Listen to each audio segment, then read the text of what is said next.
یہ تمہارے پروردگار کی مہربانی کا بیان ہے جو اس نے اپنے بندے زکریا پر کی تھی، جب انہوں نے اپنے پروردگار کو دبی آواز سے پکارا اور کہا کہ اے میرے پروردگار، میری ہڈیاں بڑھاپے کے سبب کمزور ہو گئی ہیں اور سر سفید بالوں کی وجہ سے چمکنے لگا ہے، اور اے میرے پروردگار، میں تجھ سے مانگ کر کبھی محروم نہیں رہا، اور میں اپنے بعد اپنے بھائی بندوں سے ڈرتا ہوں، اور میری بیوی بانجھ ہے، پھر بھی مجھے اپنے پاس سے ایک وارث عطا فرما جو میری اور اولاد یعقوب کی میراث کا مالک ہو، اور اے میرے پروردگار اس کو خوش اخلاق بنائی ہو۔ فرمایا اے زکریا، ہم تم کو ایک لڑکے کی بشارت دیتے ہیں جس کا نام یحییٰ ہوگا،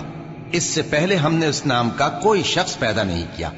انہوں نے کہا کہ پروردگار، میرے ہاں کس طرح لڑکا ہوگا جبکہ میری بیوی بانجھ ہے اور میں بڑھاپے کی اس حالت کو پہنچ گیا کہ سوکھ گیا ہوں۔ حکم ہوا کہ اسی طرح ہوگا۔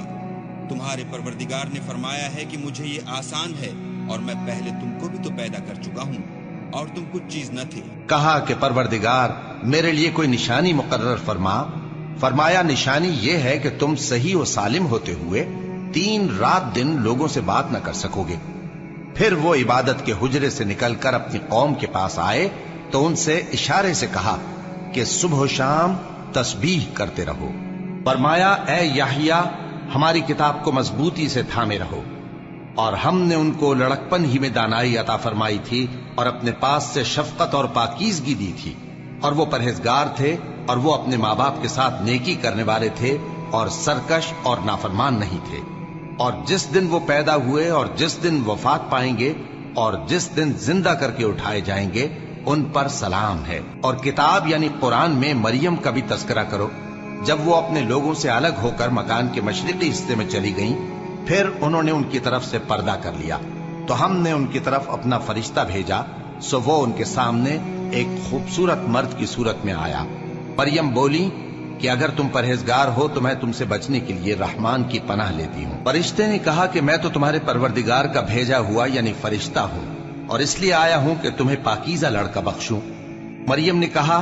کہ میرے ہاں لڑکا کیوں کر ہوگا جبکہ مجھے کسی مرد نے بطور شوہر چھوا تک نہیں اور میں بدکار بھی نہیں ہوں۔ فرشتے نے کہا کہ یوں ہی ہوگا،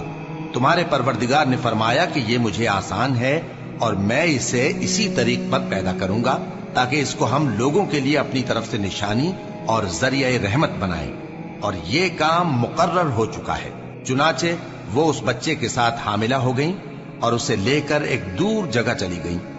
پھر درد ذہ ان کو کھجور کے تنے کی طرف لے آیا، کہنے لگیں کہ کاش میں اس سے پہلے مر چکتی اور بھولی بسری ہو گئی ہوتی۔ تب ان کے ٹیلے کے نیچے کی جانب سے فرشتے نے ان کو آواز دی کہ غمناک نہ ہو، تمہارے پروردگار نے تمہارے نیچے ایک چشمہ پیدا کر دیا ہے، اور کھجور کے تنے کو پکڑ کر اپنی طرف ہلاؤ، وہ تم پر تازہ عمدہ کھجوریں گرائے گا، تو کھاؤ اور پیو اور آنکھیں ٹھنڈی کرو۔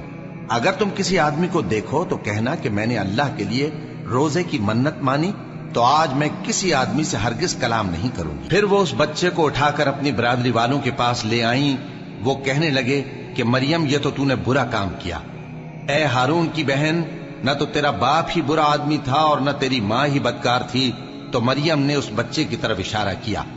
وہ بولے کہ ہم اس سے کہ گود کا بچہ ہے کیسے بات کریں؟ بچے نے کہا کہ میں اللہ کا بندہ ہوں، اس نے مجھے کتاب دی ہے اور نبی بنایا ہے، اور میں جہاں ہوں اور جس حال میں ہوں اس نے مجھے صاحب برکت بنایا ہے،